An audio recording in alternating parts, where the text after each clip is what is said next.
Hi, I'm Steve Peluso, and I'm here at Peluso Precision Automotive, 93 Blackstone Street in Mendon, Mass. And my specialty is fixing vintage cars. And I've been doing this quite a long time. This is a 1948 Ford Super Deluxe Coupe. Now, the reason why it's a coupe is it has small back windows.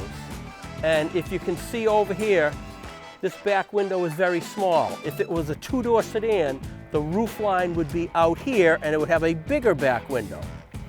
Some of these cars were called business coupes because they had no back seat, and that way the salesman could use it as a shelf, and he also had a bigger trunk.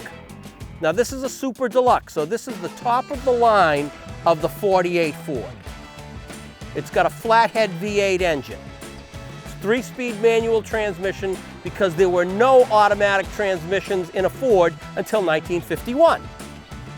This is a rust-free car from Arizona, and it's very, very nice condition. It's not a show car, but it's a very presentable driver. You want to go for a ride? Let's go for a ride.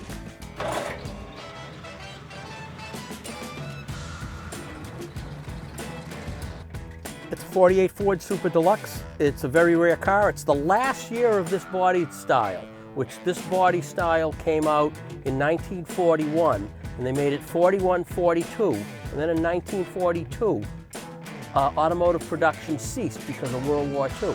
And then in 1946, they came back with the pre-war design cars, and they used this car until 48. Now, Edsel Ford, Henry Ford's son, and remember that name, Edsel Ford.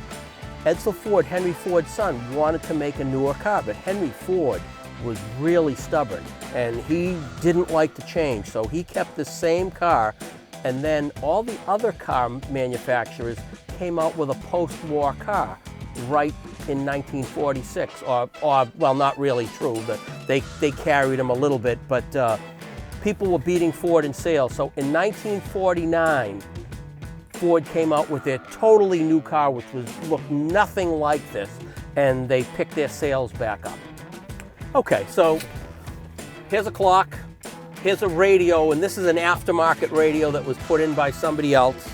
Here's the heater controls, here's the lighter, and here's the choke. Now, this car has a carburetor, and later cars had an automatic choke. This has a manual choke. And on the other side of the steering wheel, you have another lever, which is the throttle, which is just like you held your foot on the gas pedal, so you could raise your idle up a little bit. So you use the choke and the throttle, and then we got wipers, and we got a starter, we got a horn. Oh, key has to be on for the... And then we have 4 gauges here: fuel gauge, oil pressure, battery, temperature, and the speedometer. We have 2 ashtrays, because everybody smoked back then. And we had air conditioning. It really wasn't air conditioning, but if you look at the front, that was called the cowl vent.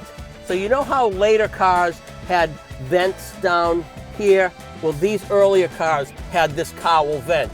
And if you open that cowl vent and you open these vent windows, you had a good circulation of air, so it actually kept the car kind of cool in a hot weather. When you were moving, of course, you had to be moving.